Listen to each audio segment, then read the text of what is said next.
आदाब। मैं Syed तकवी unit news alert network 14 में आपका स्वागत है। यूनिट न्यूज़ के कार्यक्रम न्यूज़ फ्लैश विद सैयद तकवी में बात हमास और इजराइल युद्ध की।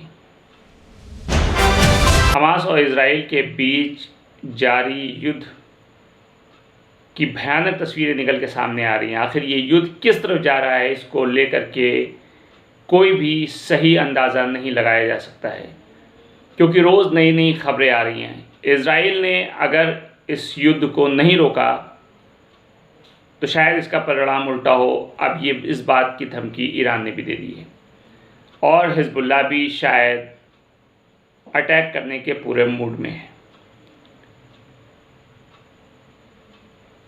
जिस तरीके से हमास के द्वारा हमला किया गया और उस हमले के बाद इजराइल द्वारा गाज़ा पर हमला किया गया, कोई हमास की तरफदारी कर रहा है, कोई इजराइल की तरफदारी कर रहा है। कोई हमास के फेवर करने वालों को देशद्रोही और जेल में डालने की बात कर रहा है और कोई इजराइल का फेवर करने की बात कर रहा है। लेकिन इन दो पार्टों के बीच में जो वहाँ के नागरिक मारे जा रहे हैं, इसको लेकर के शायद ज़्यादा सोचने की ज़रूरत है, क्योंकि कोई भी इंसान किसी को भी मारे, अगर वो निर्दोष है, बेकसूर है, तो इसमें कहीं ना कहीं सोचने की ज़रूरत है। ख़ास करके जो कथित रूप से दुनिया के सुपर पावर देश हैं, अमेरिका वगैरह, इनको इस पर फ़ौरन गौर करना चाहिए और इस युद्ध को रोकने की कोशिश करनी चाहिए, क्योंकि ईरान ने भी इजराइल से कहा है कि अगर उसने गाज़ा में हमले को नहीं रोका तो परिणाम भुगतने के लिए तैयार रहे। और ये सभी जानते हैं कि अगर इस युद्ध में ईरान की एंट्री हो गई तो ये युद्ध नहीं रहेगा, बल्कि महायुद्ध कहलाएगा।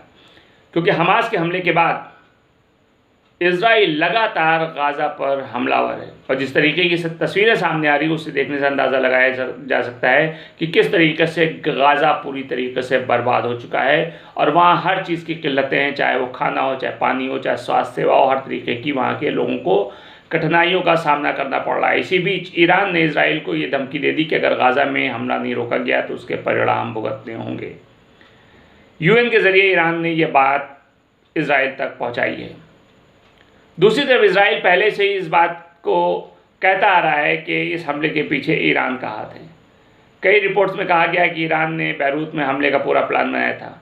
हकीकत क्या है, ये तस्वीर आने वाले समय में खुल करके सामने आएगी जब ये युद्ध शांत हो जाएगा। हालांकि इस बात से इनकार नहीं किया जा सकता है कि अगर ईरान इस युद्ध में शामिल हो गया तो ये युद्ध महायुद्ध का रूप ले लेगा, क्योंकि अगर ईरान ने हमास का यानी फ़िलिस्तीन का सपोर्ट किया तो इजराइल के सपोर्ट में अमेरिका भी मोर्चा खोल देगा, ऐसा कयास लगाया जा रहा है। और उसके बाद शायद जो रूस और यूक्रेन के बीच युद्ध हुआ था, उसके बाद एक और युद्ध का संकट पूरी दुनिया के ऊपर छा जाएगा, जो शायद दुनिया के लिए अच्छा ना हो। लेकिन इस युद्ध के पीछे बहुत से सियासी पहलू भी निकल के सामने आ रहे हैं, क्योंकि जब युद्ध होता है तो युद्ध में वेपन्स की, हथियारों की ज़रूरत पड़ती है। तो जो हथियार बनाने वाले बड़े बड़े मुल्क हैं, कहीं ना कहीं वो इस गर्म जलते हुए चूल्हे पर रोटी सेकने का काम करते हैं। उनको यह मौका अच्छा लगता है अपने हथियारों को बेचने का। लेकिन इसके बीच जो ये बेकसूर लोगों की जानें जा रही हैं, आखिर इसका जिम्मेदार कौन होगा? यूएन में ईरान के राजदूत ने सोशल मीडिया पे कहा कि अगर हमास के कब्जे वाले गाज़ा पर और तबाही मचाई जाती है तो अब उसे उतरना पड़ जाएगा। ईरान ने कहा कि अगर इजराइल फ़ौरन गाज़ा पर नरसंहार नहीं रोकता है तो उसे इसके गंभीर परिणाम भुगतने के लिए तैयार रहना चाहिए। उसने कहा कि इस युद्ध को रोकने की जिम्मेदारी संयुक्त राष्ट्र की है।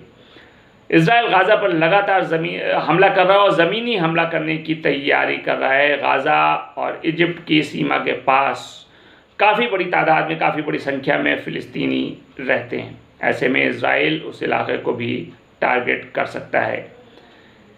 रोज़ाना नई नई खबरें आ रही हैं। अब ईरान और लेबनान खुल करके हमास के हमले का समर्थन कर रहे हैं और गाज़ा पे किसी भी तरीके की कार्रवाई का विरोध कर रहे हैं। इस बीच जो नई खबर निकल के सामने आ रही है वो ये आ रही है कि इजराइल और हमास युद्ध में इसको एक नए मोड़ के तौर पे देखा जा रहा है, जहां पर इस बात की चर्चा शुरू हो गई है कि शायद हमास बंधकों को रिहा कर दे। लेकिन उसके पीछे शर्तें क्या हैं, इस पर भी गौर करने की बात है। इजरायली सेना ने कहा है कि हमास और बाकी जो फ़िलिस्तीनी संगठन है जिसने गाज़ा में 199 लोगों को बंधक बना रखा है, यानी ये संख्या शायद उनके अनुमान से ज़्यादा है, और उसने कहा है कि इन बंधकों के परिवार वालों को सूचित कर दिया गया है। हमास के लड़ाकों की ओर से बंधक बनाए गए इजरायलियों की रिहाई को लेकर के ईरान ने भी एक बड़ा दावा कर दिया है। ईरान विदेश मंत्रालय की ओर से कहा गया है कि अगर इजराइल गाज़ा पट्टी पर हवाई हमले रोक देता है तो हमास करीब 200 बंधकों को रिहा कर सकता है। हालांकि हमास ने खुद अपनी तरफ से इस तरह के किसी बात की पेशकश नहीं की है, बल्कि ईरान के विदेश मंत्रालय के प्रवक्ता नासिर कनानी तेहरान में संवाददाता सम्मेलन में उन्होंने इन सब बातों को कहा।